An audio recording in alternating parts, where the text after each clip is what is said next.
morning class. This is me, your subject teacher of SST, Ratna Mukherjee. And today we will discuss our chapter 2, that is Stone Age, and our topic for today is Copper Age, means Chalcolithic Age and Iron Age. So let's get started with Copper Age, means Chalcolithic Age. This period, open page number 16 and 17, page number 16 and 17, please open the book. Chalcolithic Age and Copper Age. This period marks the transition from Stone Age to Metal Age. मतलब Chalcolithic Age जो था वो एक तरह का transition था, मतलब बदलाव था Stone Age से लेकर Metal Age तक. Copper was the first metal to be discovered and used in the age. Means copper ही उस टाइम सबसे पहला मेटल था जो कि यूज में आया.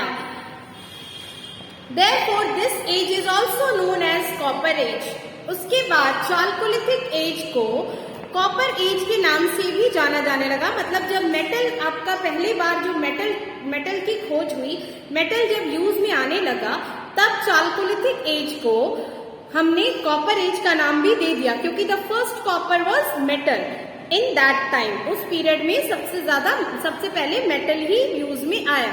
ठीक है, इसीलिए चाल्कोलिथिक पीरियड को या कॉपर एज को हम लोग कहते हैं transition from stone age to metal age, क्योंकि सिर्फ पत्थर की जगह पर मेटल यूज में आने लगा. The people of this age discovered many metals and the art of making alloy by mixing 2 and 3 metals. Bronze was supposed to be the first alloy used by humans. Bronze जो है वो सबसे पहला alloy है या jewellery की तरह जिसको यूज किया जाता है, वो सबसे पहले यूज में आना शुरू हुआ. कई सारे मतलब चीजों को मिलाकर, कई सारे मेटल्स को मिलाकर जो अर्ली ह्यूमंस थे उन लोगों ने क्या किए, कई तरह की चीजों को बनाना शुरू कर दिया. That is called alloy.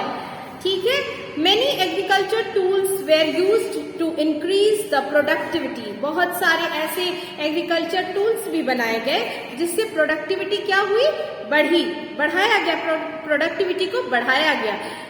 तो it was during this age that the four cardinals of civilization, means Indus Valley civilization, Egyptian civilization, Mesopotamian civilization and Chinese civilization flourished in the different parts of the world.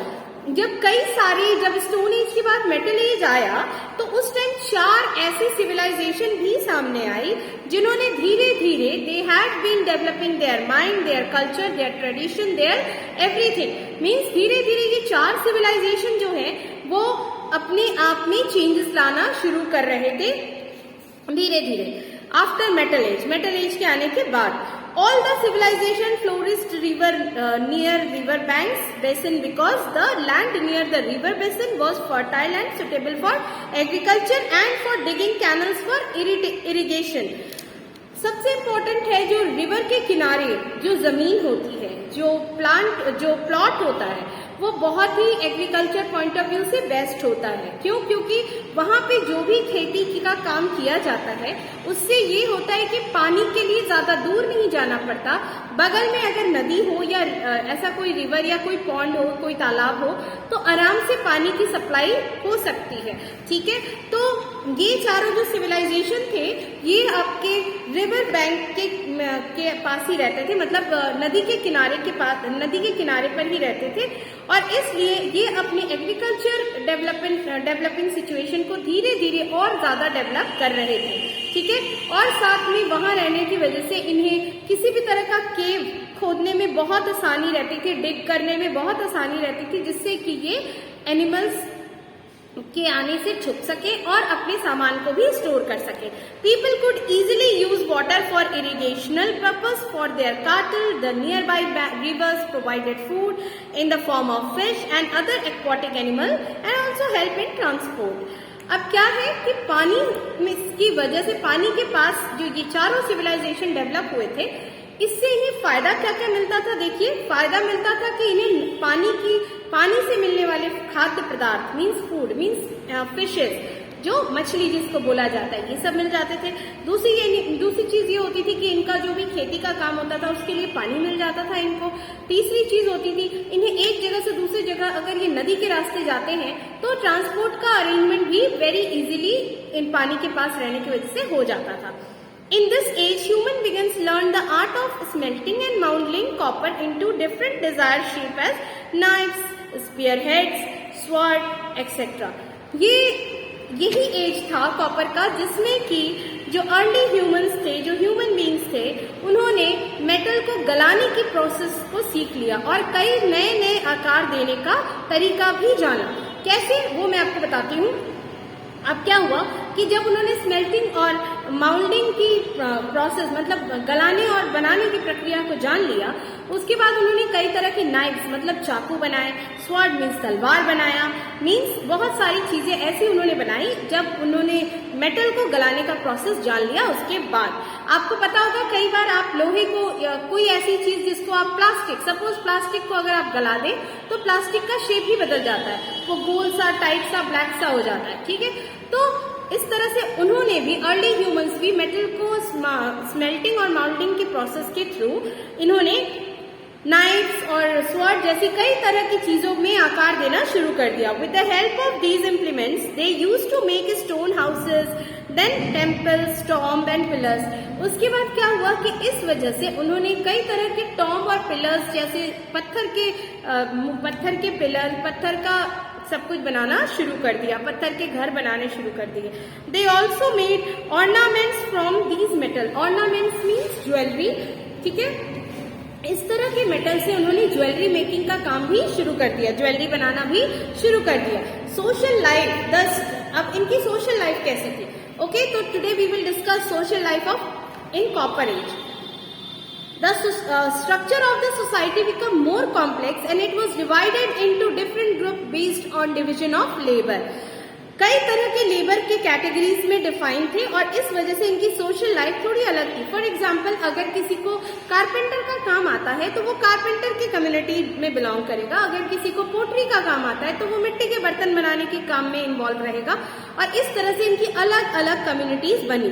The art of speech and language slowly developed which improved communication between different groups of people. धीरे धीरे इनके बोल चाल के languages और इनके communication skill में भी डेवलपमेंट आया, क्योंकि आपको मैंने पढ़ाया था कि पैलियोलिथिक एज में और नियोलिथिक एज में, मेसोलिथिक एज में ये लैंग्वेज यूज नहीं करते थे, ये शाइन के थ्रू बात करते थे, ये मीन्स इशारे से बात किया करते थे। लेकिन धीरे धीरे कॉपर एज में क्या हुआ कि इनके लैंग्वेज और इनका जो धीरे धीरे कम्युनिकेशन स्किल था वो डेवलप होने लगा। Small villages come into existence. The art of writing also evolved during this age. Language के बाद, मौखिक के बाद, मीन्स मौखिक भाषा सीखने के बाद इन्होंने लिखित में भी अपना हाथ आजमाया। लिखित में भी ये लोग धीरे धीरे अपने आप को डेवलप करते चले गए। Though farming was their main occupation, people also started doing other work such as weaving clothes, hunting, fishing, herding etcetera. Means धीरे धीरे और भी कई सारी चीजों में जो इनका इन्वॉल्वेशन था वो बढ़ता चला गया। And after that they involve in clothing, weaving clothes मतलब कपड़े बनाने में, फिर हंटिंग में मतलब शिकार करने में, फिशिंग में, इन सब चीजों में धीरे धीरे ये अपने आप को बेटर करते चले गए। Barter system was widely prevent for exchange of good. धीरे धीरे आदान प्रदान का सिस्टम भी इनका शुरू हुआ। सपोज आज भी आपको ये चीजें देखने को मिलेंगी, कई सारे ऐसी जगह हैं हमारे गोरखपुर में भी, आप अगर जानते हो तो कपड़े, बर्तन वाले लोग आते हैं, बर्तन वाली लेडीज आती हैं और अगर आप उनको अपने पुराने कपड़े दें तो वो आपको उस कपड़े की जगह पर उस कपड़े को एक्सचेंज करके वो आपको नए बर्तन देकर चले जाते हैं। तो इस तरह का जो बार्टर सिस्टम है ये भी धीरे धीरे उनके बीच आदान प्रदान में बढ़ता चला गया। फॉर एग्जाम्पल कि अगर वो कुछ बनाते थे ऑर्नामेंट्स या कुछ तो वो देते थे, उसकी जगह पे उनको हो सकता है कुछ फूड रिलेटेड आइटम मिल जाए या कुछ लिविंग स्टाइल रिलेटेड आइटम मिल जाए। तो इस तरह से बार्टर सिस्टम यूज में आया। आपका दूसरा पॉइंट है आज का आयरन एज, जो कि इस चैप्टर का लास्ट पॉइंट है, आयरन एज। आयरन एज में ये हुआ, the discovery of iron was one of the most significant developments in human history. Iron was harder than copper and bronze was also easily available. Iron जो है वो bronze और metal से ज्यादा strong हुआ करता था और इजीली अवेलेबल भी था। Thus, its discovery led to the beginning of a new age called Iron Age. इसके बाद आयरन की खोज के बाद जो नया एज आया वो हुआ iron age. The use of iron led to the growth of an advanced civilization. Iron के डेवलपमेंट डिस्कवरी के बाद एक एडवांस सिविलाइजेशन डेवलप होना शुरू हो गया। It led to cleaning the forest and cultivation spread over vast areas of land. This encouraged surplus food production. The living condition of the people also showed considerable improvement in all areas. धीरे धीरे iron के इस्तेमाल के बाद productivity, agriculture में productivity बहुत बढ़ गई और क्या हुआ, सरप्लस फूड प्रोडक्शन भी स्टार्ट हो गया। जो आपका सिविलाइजेशन था वो भी काफी डेवलप होने लगा और धीरे धीरे लोगों का जो लिविंग स्टाइल था, जो लिविंग स्टैंडर्ड था वो भी काफी बेटर होने लगा। Iron age referred to a period of time in history when the main material for making tools was iron. Iron age का मेन मटेरियल क्या हुआ करता था, आयरन हुआ करता था। आयरन को हिंदी में लोहा बोला जाता है, लोहा हुआ करता था। It is said to have been preceded by the bronze age in Europe and Asia and the stone age in Africa. ये कहा जा सकता है कि धीरे धीरे ब्रॉन्ज एज जो यूरोप में था चल रहा था और स्टोन एज जो अफ्रीका में चल रहा था, धीरे धीरे आयरन एज ने 1200 BC से 600 BC के बीच में ये पूरा स्प्रेड आउट होना शुरू हो गया, मतलब फैल गया। During the Iron Age, the best tool and weapons were made from steel, particularly alloy, which were produced with carbon. In the Mesopotamian state, Assyrian were using iron since 3000 BC. मतलब जो एजेरियन थे, जो मेसोपोटामियन सिविलाइजेशन के लोग थे, उन्होंने 3000 BC में इसको बहुत ज्यादा इस्तेमाल करना शुरू कर दिया। One of the tools, a dagger, was found in tomb dated around 2500 BC. एक टूल था डैगर जो कि 2500 बिफोर क्राइस्ट मीन्स BC में आपके सामने आया। तो this was the chapter stone age. फिर से मैं आपको बताऊं स्टोन एज होता क्या है।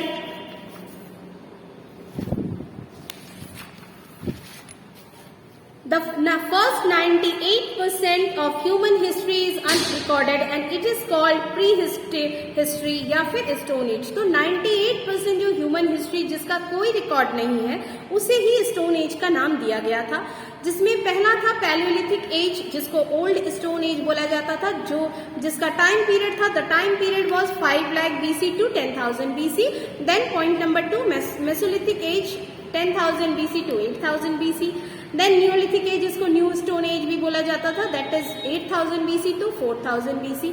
Then chalcolithic means copper age जिसमें मेटल फाइंड आउट किया गया, that is 4000 BC to 2000 BC। And at last iron age जो कि 1200 BC to 600 BC। तो इस तरह से धीरे धीरे सारे एजेस के through tools, food, social life, discovery of fire, art, clothing, discovery of metal in the place of stone, discovery of bronze in the place of metal, then discovery of iron in the place of bronze and metal. ये सारी चीजें develop हुई and the early human finally they had been developing their living standard, they had been developing their life, their food, eating food habits.